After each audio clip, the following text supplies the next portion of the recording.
दुबर हो जाते बाटू। ना मम्मी, मम्मी हम ना पियबे, मम्मी हम ना पियबे। पीना पात बाटू, तहर मुंह हरदम जरल लहला संगरल लहला। तू कावन मेवा मिश्री खाबू, का पियबू खाबू? ए मम्मी हम कुरकुरा खाबे, ए मम्मी हम दूध ना पियबे। ए मम्मी हमें दूधवा दे दा, हम पियबे। कहां दूधवा पाए? तू है भर के तू है दूधवा देई। हमार बहिनी पियती ना, हम तू है दूधवा दे त बाटी। हे मम्मी दे दे, हमें बड़ा निक लागला दूधवा मम्मी। बहिनी नंदी नंदा जवनी बाटी स्कूले के छुट्टी भइल का अलाई के पठाई जई है नैहरे चौपाई जई है अपने कच्चन बच्चन अंडन के अपने भाई भौजान के करेजा पे मुंह दर रहे खाती ने अपने लइकन बच्चन के अपना नाई संभाल कर पावती त पठाई दी है नैहरे खर्चा बर्चा नाई से संभाल पावती। बतावा बहिनी लोगन वहां लोगन अपने लइकन बच्चन के खर्चा बर्चा नाई दे पावती त हम कहां से अपने नंदी नंदा के लइकन के खर्चा दे की पाईबे। बहिनी लोगन हमारे एक ठी बिटिया बा ओकर मुंह जरा लहला कवनो चीज देबे ओ खाए ना आई सकती और ये तनी जीवी चटोरी बाटे। हमारे नंदी एक बिटिया बा ओके कवनो चीज दिया त दीना भर खाइल करी छेड़ियन की नाही गुबुर गुबुरे पता न कान कितना बहिनी लोगन खाबे करैले।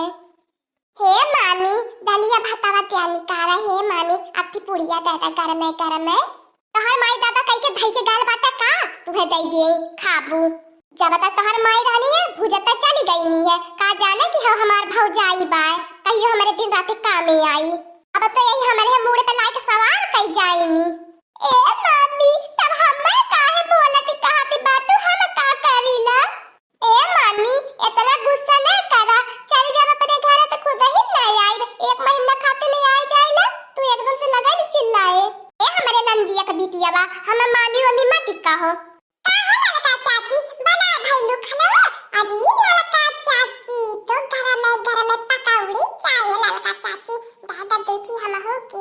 बहिनी लोगन ऊपर से हमें नंद के बिटिया परेशान कइले बा हमें ऊपर से देवराना जेठाना का लड़का बच्चा काहा फुलझड़ी नाश्ता पानी के भइलो आवा चला घूमे टहरे चला आई बाटू अपने नानी औरे चला बाग बगीचा देखा ले आई करे कालुआ कराउ छबा देखत बाटे बड़ा आवाज आही लगावले बाटे हमरे घरा जब से ई आइले बाटे फुलझड़िया। ए ललका चाची कसम से का तुम्हें बताइबे करी ललका चाची ए फुलझड़िया इतनी निक लागई इतना निक लागला एक ललका चाची मन कहला दिना भर देखबे करी।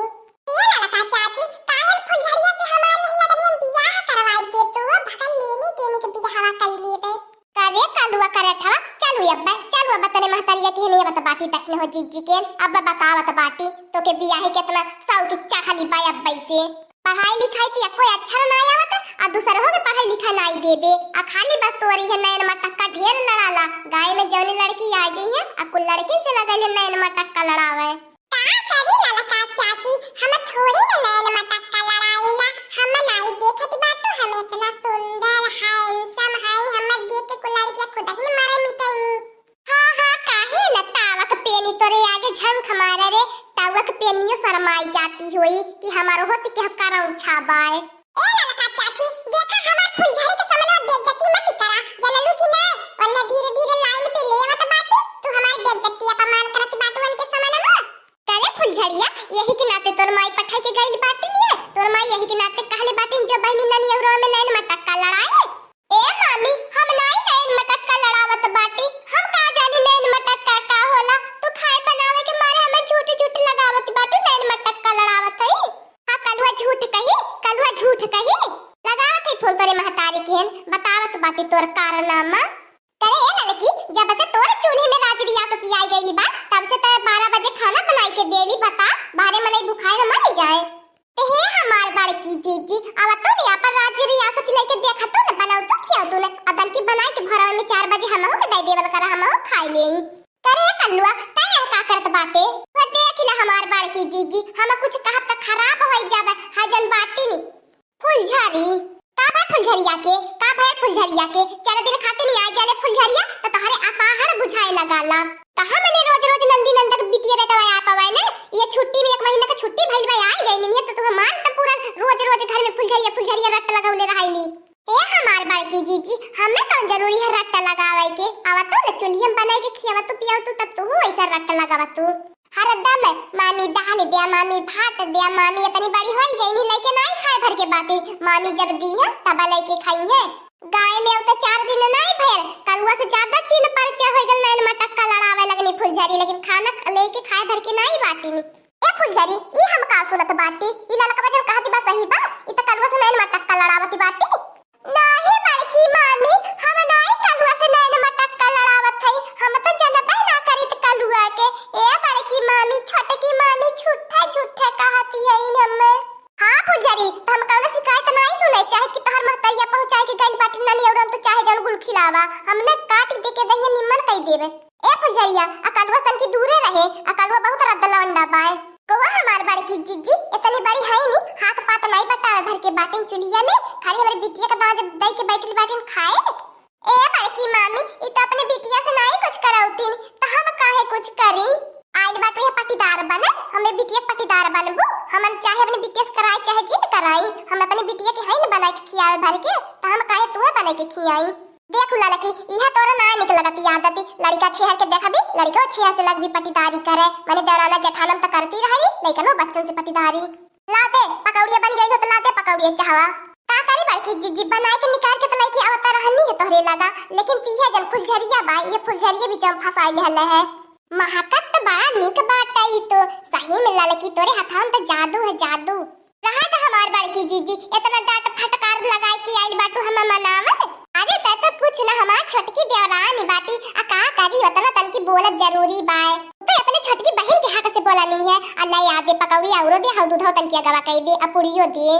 बाहिनी रवन सोचाली कि अब्बा हम खा बपिया बे आए के देखा मोटकी के खाए के दाई कई मीठ मीठ बतियावे लगल। हे बड़की अम्मा हम हो के ची खाए रे हे बड़की अम्मा दो गिलास ले चाहवा पिए एक गिलास हम हो के दई दे। हे बड़की मामी हम हो के दे दे हम हो खाब पियब।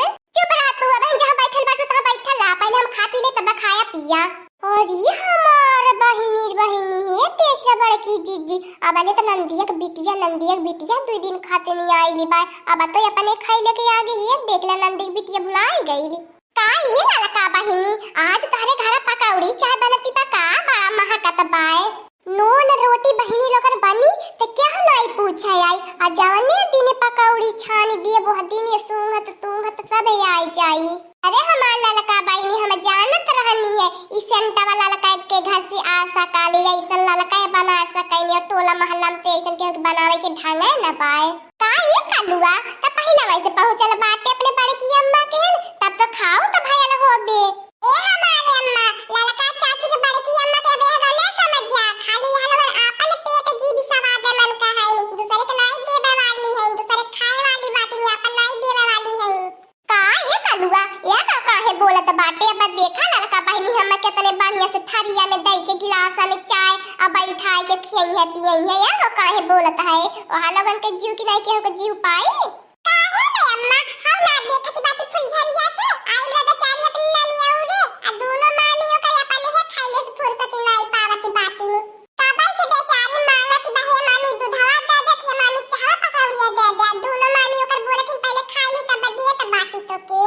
ए कलुआ तो कुल बात नहीं जान पेवे बड़की जीजी लड़का बहनिया को काहे करती बाटी नी जब तक इनकर माई है रहनी नहीं है रवा में बड़की जीजी के भरुका में और पराई में खाना देती रहनी है तो का करिए बड़की जीजी लड़का बहनी के जियारा जरी पाकल बाय तब बतावा मम्मी तो हमार कौन गलती बाय।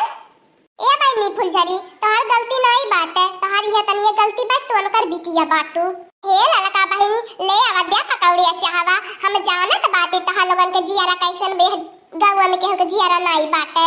ए देखी नहिया कहियो तहु तो बनाए खाई लेवल कर जब देखा तब मुंह उठा के आई जाएगी मांगे तोरे लाज नहीं लगत हरदम मांगत कर चाहे हमार बड़की जीजी तू कवने मेरे बाती आवती बाटू अपने देवराना जेठान अपने सखिया सहेलर में मांग के खाइले में कवने लाजी बाटे।